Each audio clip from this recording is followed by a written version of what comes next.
Visakha steel plant BC gate వద్ద contract కార్మికులు నిరసనకు దిగారు. వెంటనే తమ డిమాండ్లను స్టీల్ ప్లాంట్ యాజమాన్యం పరిష్కరించాలని కోరారు. దీంతో ఎలాంటి అవాంఛనీయ సంఘటనలు జరగకుండా భారీగా పోలీసులు మోహరించారు. ఇప్పటికే పలుమార్లు యాజమాన్యంతో ఒప్పంద కార్మికులు, కార్మిక సంఘాలు సంప్రదింపులు జరిపాయి. అయినా కార్మికుల డిమాండ్స్ మాత్రం కొలిక్కి రాలేదు. దివాలా తీయించారు. ఆ పరిశ్రమను దివాలా తీయించే దానికి వ్యతిరేకంగా పోరాడుతున్నటువంటి కార్మిక నాయకుల మీద కక్ష సాధింపు చర్యలు షోకాజ్ నోటీస్ ఇచ్చారు. రేపు పొద్దున్న రిమూవ్ చేయవచ్చు, లేకపోతే ఇంకోటి చేయవచ్చు అనమాట.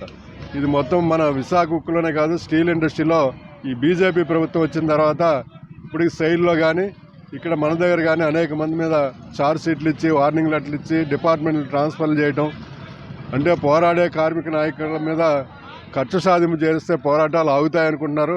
ఇది ప్రైవేటీకరణ చేయాలనుకుంటున్నారు అనమాట. ఇవాళ రేపు ఉత్పత్తి ప్రారంభిస్తా ఉన్నారు 3 BFలో అనమాట. ఇక్కడ వీఆర్ స్కీమ్ ఇచ్చి నువ్వు ఇంటికి పంపిస్తున్నావు, 2500 మంది కార్మిక వర్గాన్ని వెనక్కి పంపుతున్నావు. ఇక్కడ నిర్వాసిత సమస్యలు ఈ రకంగా ఉన్నాయి. ఉన్నవి ఈ సమస్యల ప్యాకేజ్ అని చెప్పి, ఈ ప్యాకేజ్ ఎవరికి ఇస్తున్నావు? గతంలోనే ఎవరైతే ఈ ప్లాంట్ని కొల్లగొట్టారో వాళ్ళందరి యొక్క అప్పులు తీర్చడానికి మీరు ప్యాకేజ్ ఇచ్చారు, కానీ విశాఖ ఉక్కు కర్మాగారాన్ని అభివృద్ధి పరచడానికి కానీ కార్మిక వర్గాల క్షేమం కోసం.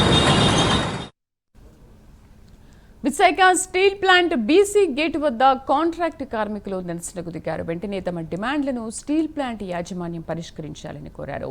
మా కరెస్పాండెంట్ చంద్రశేఖర్ పూర్తి సమాచారం అందిస్తారు. చంద్రశేఖర్, అసలు కార్మికుల ప్రధాన డిమాండ్స్ ఏంటి? యాజమాన్యం ఎందుకు వాటిని పరిష్కరించలేకపోతోంది? Good morning Sridevi. విశాఖ ఉక్కు ప్రధాన ద్వారం వద్ద ఈ రోజు కాంట్రాక్ట్ కార్మికులంతా కూడా ఆందోళనకు దిగిన పరిస్థితి ప్రధానంగా కనిపిస్తుంది. విశాఖ ఉక్కు ఆంధ్రుల హక్కు అనే నినాదంతో 32 మంది బలిదానాలతో ఏర్పడినటువంటి విశాఖ ఉక్కు ప్రస్తుతం అయితే కష్టాల్లోనే నడుస్తున్నట్టుగా ప్రధానంగా కనిపిస్తుంది. అయితే ఇందులో పనిచేస్తున్నటువంటి కాంట్రాక్ట్ కార్మికులు ఎవరైతే ఉన్నారో వీరందరినీ కూడా తొలగిస్తామంటూ కూడా గత కొంతకాలంగా విశాఖ ఉక్కు యాజమాన్యం అయితే నోటీసులు అయితే ఇవ్వడం జరిగింది. ఈ నేపథ్యంలో కార్మికులంతా కూడా ఆందోళన బాట అయితే పట్టారు. గత పలుమార్లు కూడా వారు ఆందోళన చేసినప్పటికీ యాజమాన్యంతో పాటు ఇటు కార్మిక సంఘాల నేతలతో పలుమార్లు సంప్రదింపులు జరిగినప్పటికీ కూడా ఓ కొలిక్కి వచ్చిన పరిస్థితి అయితే ప్రధానంగా కనిపించలేదని చెప్పుకోవచ్చు. ఇవాళ ఏదైతే ఉక్కు కర్మాగారం ఉందో, ఉక్కు కర్మాగారం ఎదుట కార్మికులంతా కూడా మానవహారం చేపట్టిన పరిస్థితి కనిపిస్తుంది. ఈ నేపథ్యంలో అక్కడ హైటెన్షన్ వాతావరణమే నెలకొందని చెప్పుకోవచ్చు. ప్రధానంగా కార్మికులంతా కూడా అక్కడ మానవహారంగా నిలబడడంతో పోలీసులంతా కూడా ఆ ప్రాంతానికి అయితే భారీగా చేరుకున్న పరిస్థితి కనిపిస్తుంది. ప్రధానంగా కార్మికులకు సంబంధించినటువంటి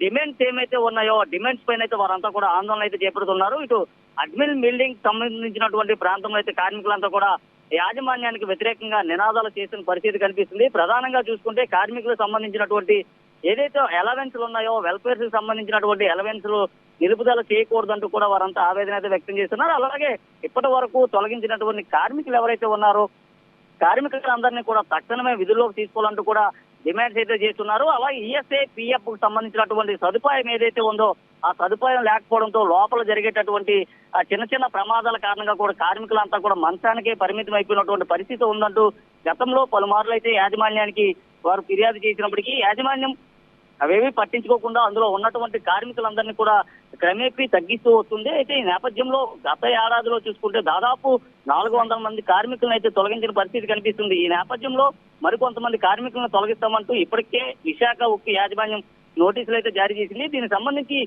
ఏదైతే నోటీసులు జారీ చేసిందో నోటీసులకు అనుగుణంగా కూడా కార్మికులు కార్మిక సంఘ నాయకులంతా కూడా విశాఖ ఉక్కు యాజమాన్యాన్ని నిలదీసే ప్రయత్నం చేస్తున్నప్పటికీ వారందరికీ కూడా షోకాజ్ నోటీస్ ఇచ్చినట్టే తెలుస్తుంది. ఈ రోజు ఉదయం 7 గంటల ప్రాంతం నుంచి కూడా ఇటు విశాఖ ఉక్కు బీసీ గేట్ తో పాటు అటు కోరమనపాలెకి సంబంధించినటువంటి ఆ ద్వారం వద్ద కూడా పెద్ద ఎత్తున అయితే కార్మికులు నినాదాలు చేస్తున్నారు. ఇప్పటికైనా సరే ఉక్కు యాజమాన్యం దిగి రాకుంటే దీన్ని మరింత ఉధృతం చేస్తామంటూ కూడా చెప్పిన పరిస్థితి కనిపిస్తుంది Sridevi. Right, thank you Chandrasekhar.